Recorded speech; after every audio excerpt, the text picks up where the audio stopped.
Yo, what's going on, boys? It's your man back for another figure review. Now, today, we have the very special Avengers Endgame Final Battle Thanos. Let's go. Alright, he's a little too tall, so I need to bend the legs to bring him in, but he got Thanos. Now, this figure is beautiful. And I'm not sure when it released, but it released and I purchased it, and it is amazing. Now, we'll move him out of the way and do the usual start with the box. Now, this box is pretty large. I do like it, though. You can see, oh, just knocked everything.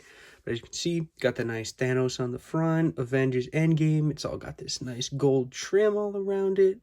In the back, we have a gold piece of paper. It's just all very fancy, nice, high quality. Comes with some cool product shots on the back. This is the only thing I don't get. It's got like half a Thor and Thanos on it. Maybe it connects to the other boxes. I'm not sure. The bottom, got that price tag. Oof. Got some other stuff. Got hit Thanos, my man, angry right there. Getting this Garboni out the way. Nobody wants to see that. Getting this guy back in. So we'll bring him nice and close for some paint and sculpt. Now, the paint and sculpt on this figure is really amazing. It's the quality and like the detail on all the armor, the plates. They even got his arms and stuff all dirty. His hands look disgusting. I'm not sure how accurate this is. I have not seen Endgame in a while, but from what I remember, it looks very accurate. It literally looks scene for scene like Thanos is out here waiting for the boys. And I think the armor paint is probably one of the best parts, because the gold, it's nice shiny gold, but it looks like it's very tough. It's nice. It's got a nice finish over it, so it won't get scratched up. And I haven't had any paint rub issues at all. The only paint problem, though, I think, is the faces. The faces don't really look the best. Like, I'll bring another one out. They look really good, but they don't look like Thanos, is what I'm trying to say. They kind of have a figure feeling to it, which I think kind of contrasts from the rest of it, which looks very realistic. But that does not matter at the moment, because we're going into articulation. I'm actually going to zoom out a little bit more, just so we can fit the man in frame. So, starting with this normal shield head. He looks up, not a lot. He looks down, pretty His helmet, the helmet head really does inhibit a lot of articulation with the collar and these wing things coming down. At the armor, there is a ball joint with a swivel, so you can move it all around. It does not inhibit articulation at all. His armor goes up that far. There's a swivel here. He has a butterfly joint, which works pretty well. You can see actually to the side. He's got a butterfly joint here. At the arm, there is no bicep swivel, but to make up for that, they gave him a ball and hinge at the elbow here. So you get your bend. Works pretty decently.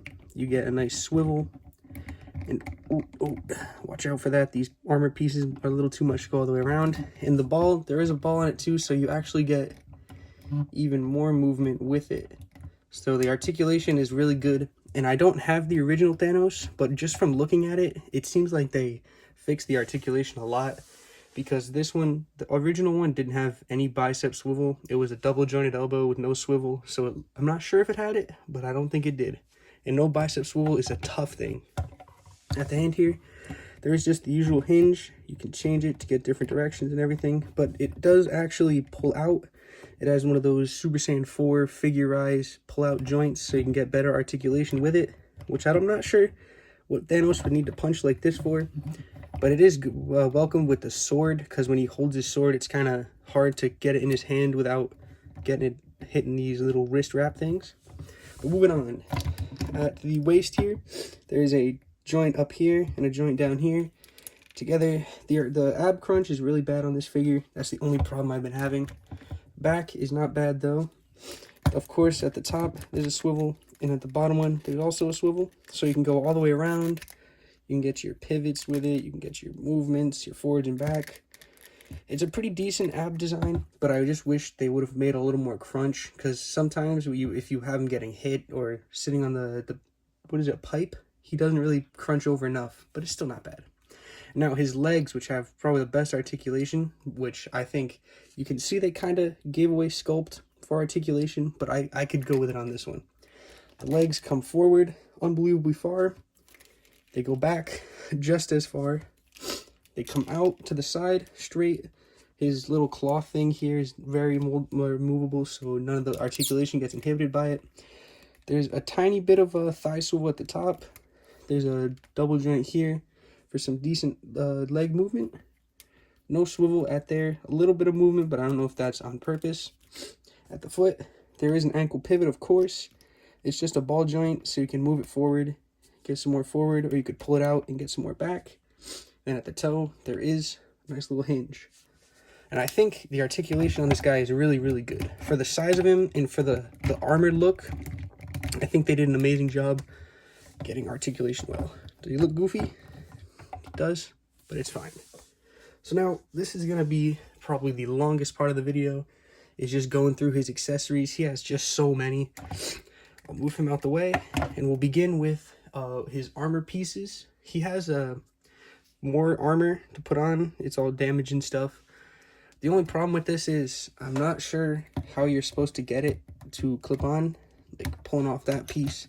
It goes on his shoulder, but the piece, I can never get it to stick. Like, I get it on, and it kind of sits loosely and falls off. But if you're just doing it for just like you want to pose and you want to have him with the armor on, it's good for that, because if you even touch the figure when the armor pieces are on, they'll fall off and they'll explode off, and it's not very fun. There's one for each side on that, and then there are also these arm kind of wraps that go around the bicep of his arm. This is not the right one. Let me see. All right. It's this piece right here just goes on the back, and then you would put, oh my god, I'm struggling. And you'd put this piece on there, like this. And this is a cool piece. I think it looks really good, and when you get it on right, it fits really good, but they fall off way too easy. And I don't really think they're worth the hassle to put it on him just for the little arm strap, but it is also very good. Very good design for look anyway. Got one for each arm, or two pieces for each arm. Now, moving away from armor pieces into something a little more interesting, I guess. We have interchangeable hands. So he comes with one of these open palm grabbing hands for each side. He comes with a gripping hand for each side. This is not bad. It's got a little kind of slit in it for the sword to sit in, so it holds in pretty nicely. The only problem is the sword comes in two pieces, so I don't know why they made it so loose. It's not like you have to slide it in. You can put one piece in and clip it, and it kind of holds the sword a little loose, which is the only problem with these gripping hands. So now we're going to alternate heads. For unmasked, well, he only has on other unmasked heads. He's got a nice little smiling head here. Looks really good. All right, what's up, boys? We're back from the intermission again, having some technical difficulties over here. So where we were, I'm gonna hope it's working this time. Where we were last was interchangeable heads, and this one is what I believe the best one, the Thanos head, angry Thanos head. There's a lot of detail on this one. You can't really see it, but coming out of the nose is a little blood. They put some wet-looking paint for blood, and they even did a little bit of bruising on it. I believe this is supposed to be after he gets his head knocked off with the hammer, and the helmet breaks. And I think this is a really good, accurate head for that, and it looks really good for all action poses, having him angry like that. So for the interchangeable arm, we have the gauntlet hand. And I think there is a lot of nice detail in these gauntlets, especially in this part. And for it, you get two hands. We have the fist with the stones in the gauntlet. I am inevitable, you know the deal. I think it looks really good. These stones are very nice. I think they all look really good. They're all in very nice detail. And the only other hand he comes with for that is the snapping hand, the I am inevitable. You can see the light just died, so I guess we don't have that anymore. But there are no stones in this one, which I really like. It's really accurate, because this, when he does it, if you've seen it, you've seen it. You know he doesn't do it. And these hands are the exact same way as the normal other arm, where you just have the extendable little joint here. Can't get it come out, you know, the extended joint, which this is probably the worst part about the figure. These joints, the way they pull out, they don't stay in at all. Like, there's nothing stopping them from coming out all the way. So even if you just try to extend a little bit, it'll come out all the way, and then it falls out. And like I almost did in the last one, the last recording, I dropped it, and it almost fell down the abyss. That was terrible.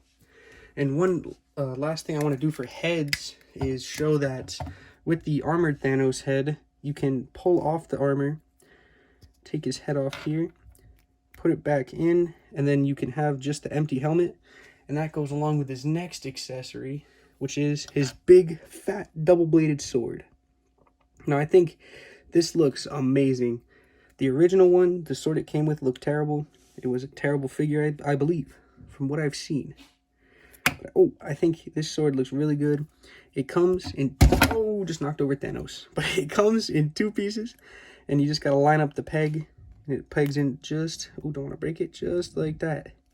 This is not a good filming day for me, I'm not going to lie. A lot of interruptions, a lot of messing up. But you do what you got to do.